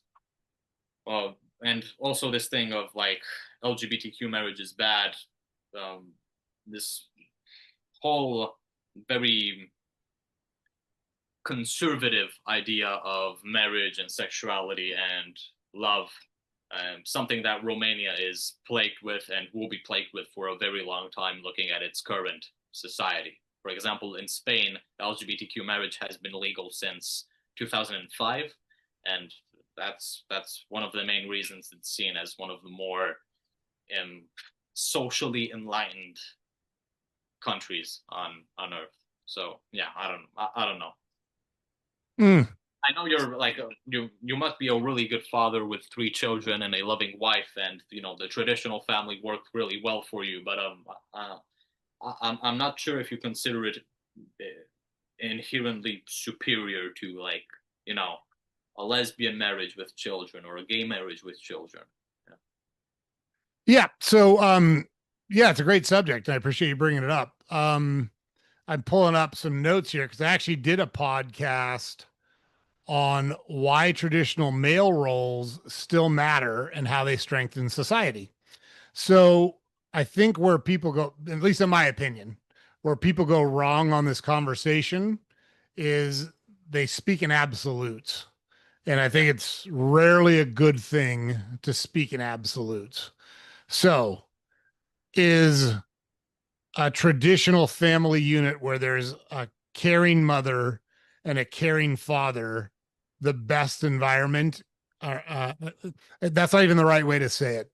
The right way to say it, a caring mother and a caring father gives you the highest chance to raise a successful, well-adjusted human being.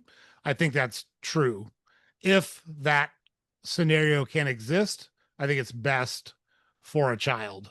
Now, with that said, there are plenty of other situations in which people, regardless of their gender, regardless of their sexual orientation, regardless of their education level, regardless of their economic level, can raise excellent people and excellent children and instill good values and make them feel heard and cared about and important.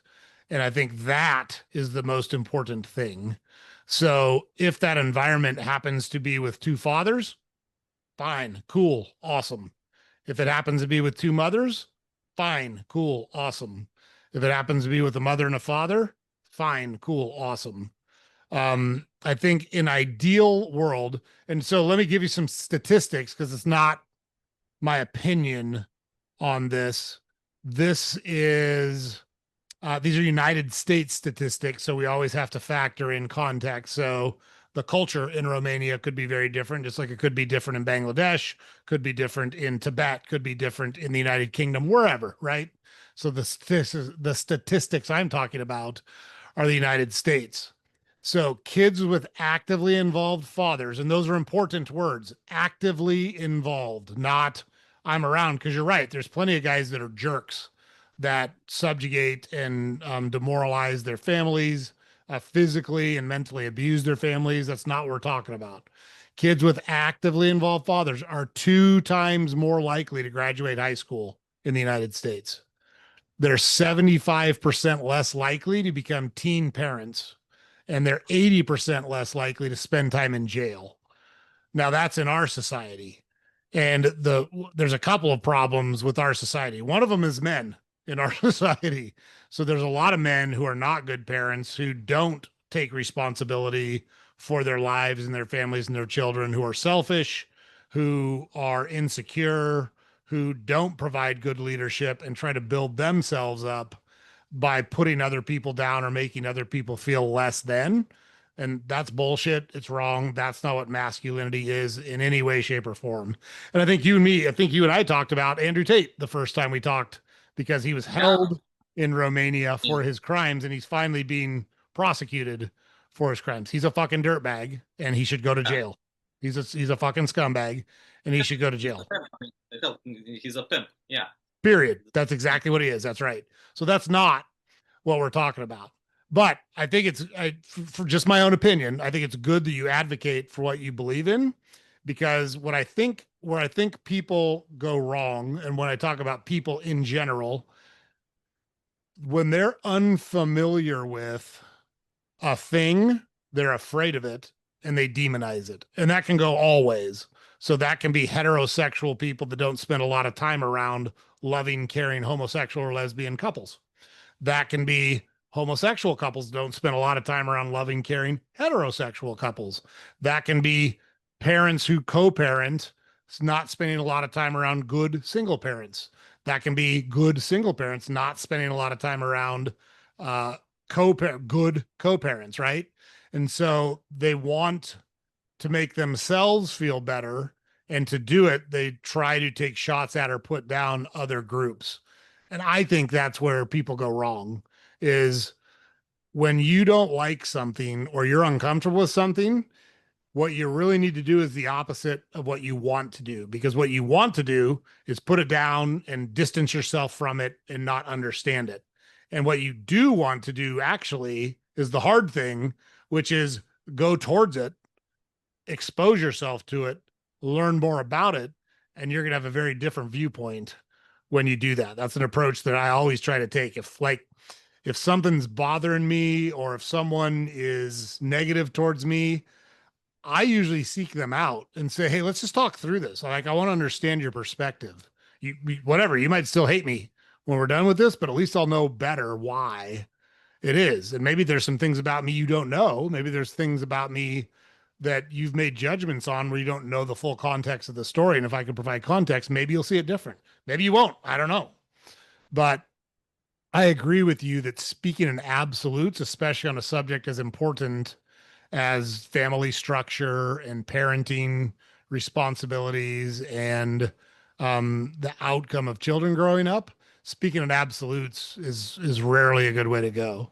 So I think you're right for advocating for it. I would encourage you to advocate for it in a way in which you're trying to educate people, because you're a smart guy and you're a good communicator and you can have impact on people who might need your help and leadership on a subject like that. So I would encourage you not to shy away from those conversations, but I would encourage you to try to take it from an educational standpoint and trying to help expose people to it versus fight fight fight the emotions that come up with, hey, you fucking scumbag, why are you so judgmental towards people, and help them learn. You see what I'm saying? Yeah. Just something that grinds my gears. Yeah. Yeah, I don't think you're wrong. By the way, for what it's worth, I think it's good that like you stand up for people that are being um I'm not sure what the right word there is, but people that are unfairly being judged or unfairly being criticized. I think it's good that you stand up for them. Yeah. Yeah. Of course. Okay. What else? What else could we talk about? Um. Talking about statistics. I think hmm,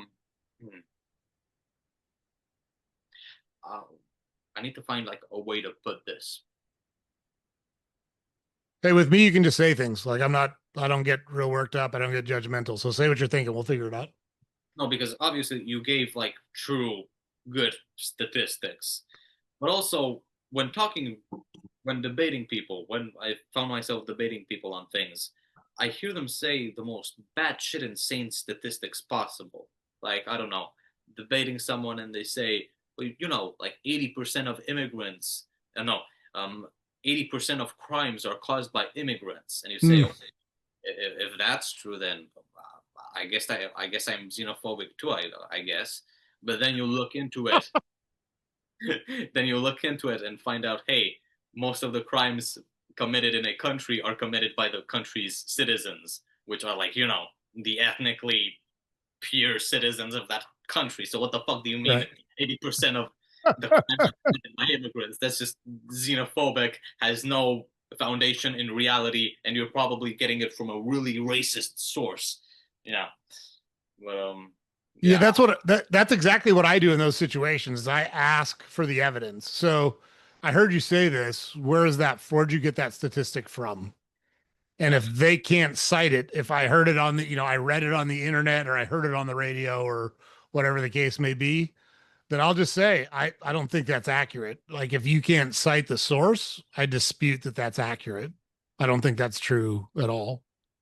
Um, and like from a mathematical perspective, right? So there was when I was and I don't know how it works in Romania, but in the United States, when I was a kid, when you turned 16, you could take your driver's license test, so you could drive a car. You had to be 16 to drive a car, and there was a written test, and then you had to actually drive a car with the instructor sitting next to you to show that, like, you weren't making crazy decisions and you could operate the vehicle and all that jazz. But on the written test, there was a question that said most accidents occur in what weather, and one of them was, sunny, clear day.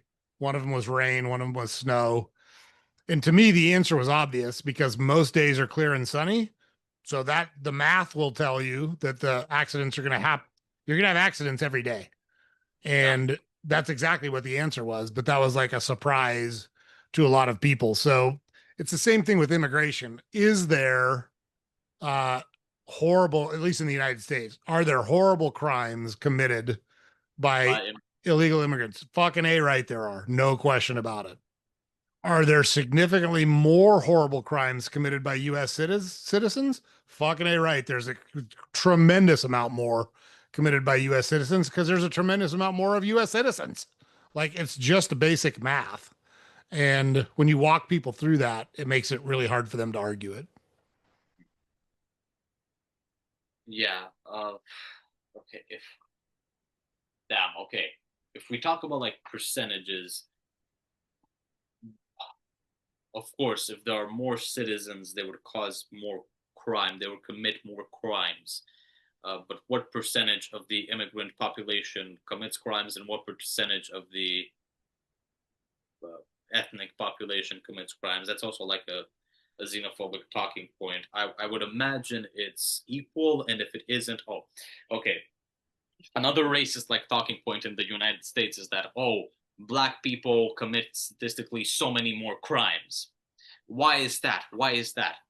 Um, you know, the U.S. kind of has a history of a thing called slavery, which lasted a couple hundred years. So if we look at it from a logical point of view, we take two races, and for a couple of hundred years, a race is the race who enslaves the other race, and that race is enslaved for hundreds of years. The other race is going to get slightly ahead.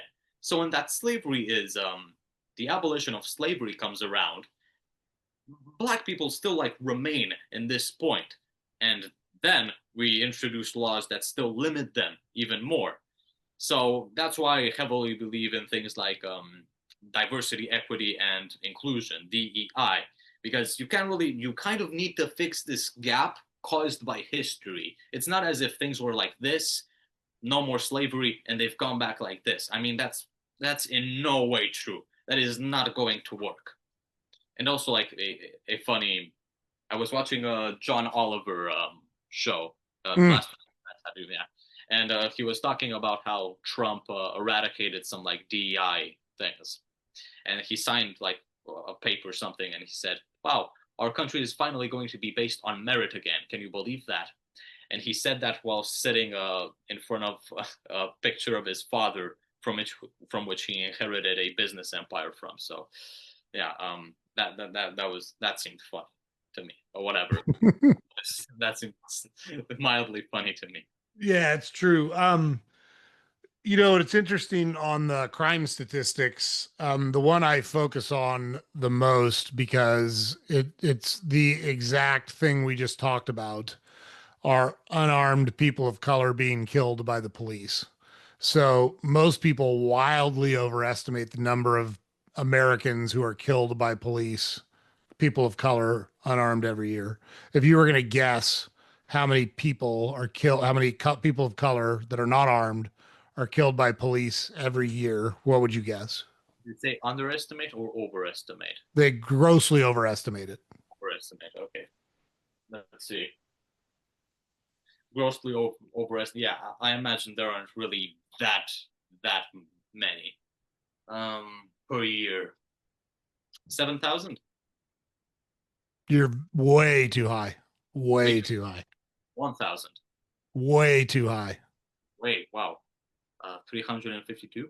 It's 20. Less than What? 20. Less than 20 a year. Yep. Wow, Do you know how many people are killed overall, whether they're armed or not, by police on average in the United States? a lot more. About 1,000. 5,000. Yeah. That's all 50 states, 350 million people, over 3 million interactions between police of any type. There's state police, there's county police, there's local police, all of them interacting with citizens over 3 million times a year. There's less than 1,000 that are killed, and the vast majority of them are armed. But what works for the media is to portray instances where it fits a narrative that they want it to fit, and they make it seem like it's pervasive. Now, what is true, and again, I'm a statistics guy. There was a professor at Harvard. His name is Roland Fryer, and he Yeah. was he was black, and he did a study on police interactions with citizens. And what he found, he wanted to prove that there was systemic racism that the police were targeting. He said, I want to prove that they're targeting black people um, with violence. And what he found was that police are absolutely more aggressive towards people of color and will initiate physical contact with people of color more than they will with other races, more than they will with whites, more than they will with Asians. They do that with blacks. But there was zero evidence that they use lethal or deadly force at a higher rate against blacks. In fact, what he found was they use lethal or deadly force less against blacks than they did against other citizens. And he actually published the study and was censured by Harvard and suspended for publishing this study. And this is an academic publishing a peer tested academic study. He didn't cook the numbers. In fact, he said, I didn't want it to be true. It proved the exact opposite of what I wanted to prove, but the numbers are what they are. I, as an academic, can't fake the numbers to make it fit a narrative. This is what's true. So, from his numbers and his data, if you are black in America, you are going to get hassled by police more, without question, based on the numbers he put together. What is not going to happen to you at a higher rate is being tased or being shot at or being choked out. Like it's just not true. There's no data to support that those happen at any higher rate to that group of people than any other group of people. Okay, look, the question. That like less than 20 people who were shot unarmed by police. What year was it? Or was it like a statistic for like multiple years? Multiple years. That number is pretty consistent. Yeah. Okay. No, because I'm wondering if whether or not the George Floyd incident changed anything. I mean, if, No, I would encourage you to watch. I can't remember the name of the documentary, but there's a documentary. Most people like the whole George Floyd narrative. yeah, There's a terrible looking video of what the police officer that detained him did while he was there. But I think George, yeah, you can see the knee on top of the neck. I mean, that looks pretty clear, but yeah, there's it's actually not on his neck; it's on his shoulder. and George Floyd had like 10 times the lethal dose of fentanyl in his system um, when he died. So there again, that's what the media wanted it to be. There's a pretty good documentary on it that's factual that had the coroner who was involved in George Floyd's autopsy. It had the district attorney who was initially involved in George Floyd's case but was taken off of the case. And so, um, yeah, that was one where the optics were clearly very bad. But the narrative that was presented does not match the physical evidence that was taken from the scene. So Yeah. Um, I mean, I agree. He was on a fuck ton of drugs. You can't really deny it. yeah, no, he was, and it's also when you watch the full video, they make it seem like these police ran up on George Floyd for no reason. There's the full video of him resisting officers, refusing to get out of his car, saying he couldn't breathe before he ever got out of his car. There's extenuating circumstances, is my whole point. I'm not saying that what happened to George Floyd is good or right. I'm not trying to defend that. However, what I am saying is that the narrative that was presented to the public was not factual. So I think it's important. Again, like we talked about earlier, more than one thing can be true at the same time. We can hold disparate ideas in our minds if we're intelligent people that want to speak from factual basis. We can do those things and not let our emotions cloud reality. And I think that happens a lot of the time, especially when race is involved. And I get it. I understand why. You know, Yeah. Now, for like a closing subject, it's very important for me to ask if you are informed on this topic. What do you have any opinion on what on Israel Palestine? Have you like looked into the subject? yeah. Because I'm not that well informed, and if you haven't invested that much time, it's way too sensitive to touch upon. We would just be like two idiots discussing a major social political issue we have no idea about. So I like need to make sure. Have you invested time in researching this, learning about this, picking a side, not picking a side? Yeah. Yeah, I think so. The confusing part is that the part that doesn't make sense to me is people don't start the timeline soon enough for Okay. uh, That. this land that's in dispute. Yeah. So this dispute literally goes back thousands of years, and when you look at three major religions, Yeah. um, Christianity, Judaism, and Islam, all holding sacred land or all holding parts of the land sacred that is in Israel and is in Gaza and is in Palestine. I don't know how we can start the conversation in 1905 or 1948 because these are disputes that literally go back centuries. And I just don't know how you can have an intelligent conversation on it if you're going to dismiss all of that history. It's that one's a very prickly subject. My opinion is the only way to bring it to a resolution is to get people to stop killing each other and talk to each other and come up with a resolution. Most of the time, it is like that, Right? isn't I mean, it? I think both sides have very valid arguments. I think it's difficult to defend Hamas because by definition, by their own declaration, they are a terrorist organization. But I also think it's very difficult to defend a lot of the actions that Israel has taken, even Yeah. though they're in a really shitty spot. I get it. Like to I get mean, these Hamas guys hide. Yeah, go ahead. even if you're pro-Israeli, Yes. you need to recognize what's happening in Gaza as Yes. genocide. You can't really deny it at this point. Yeah. Yes. Both. Again, there's more than one thing can be true at the same time. You can be right for wanting to eradicate Hamas because they attack you all the time, Yeah. while at the same time saying, fuck, we've killed tens of thousands of innocent people trying to eradicate Hamas. Are we Yeah. doing the right thing? I don't know. Like you can ask those questions. That's legitimate. Okay. For the people who have stuck around like the 1 hour and 55 minute mark. We love you, by the way, if you're still watching. Yeah. Okay, as what I've learned so far from like studying it for like I don't know a total of 10 hours at this point and counting. Picking a side and being really, really devoted to a side means not recognizing the trauma of the other people. Palestine probably no, I'm not gonna use the weasel word probably. Palestine has the right of being a state, and Israel has the right to secure borders. That's like, you know, the basis of this argument.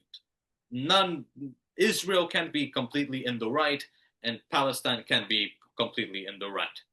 Palestine has committed acts of terrorism.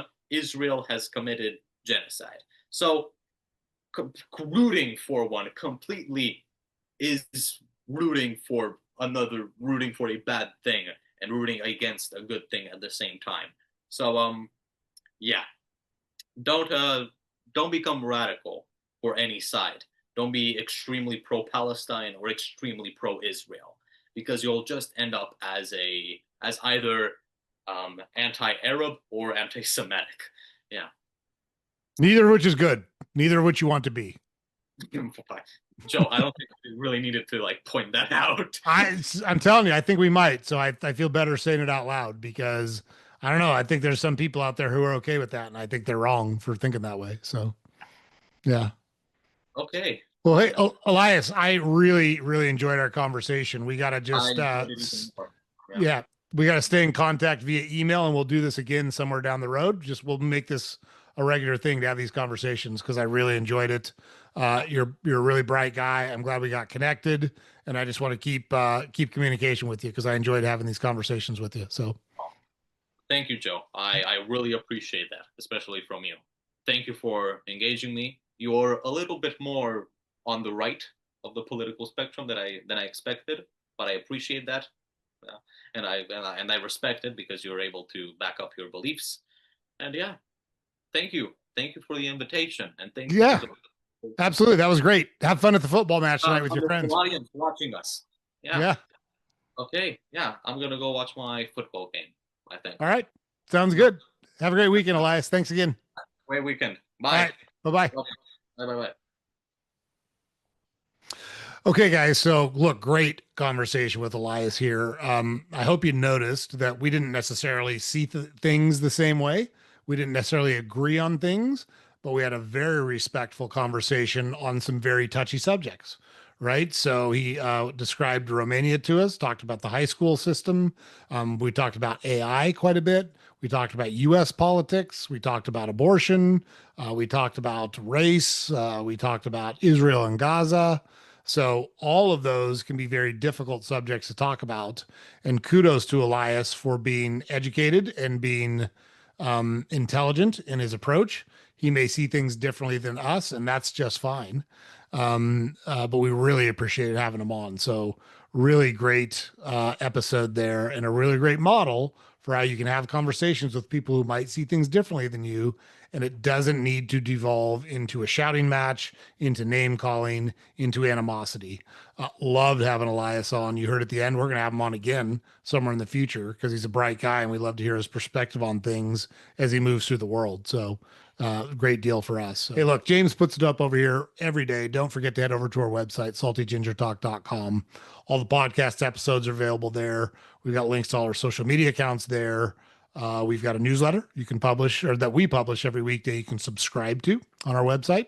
And please like, share, comment, subscribe to our podcast on whatever channel or platform you consume it on. It's super helpful for us. Thanks for joining us. You don't want to miss great guests like Elias. Make sure you tune into the next episode, and we will see you there.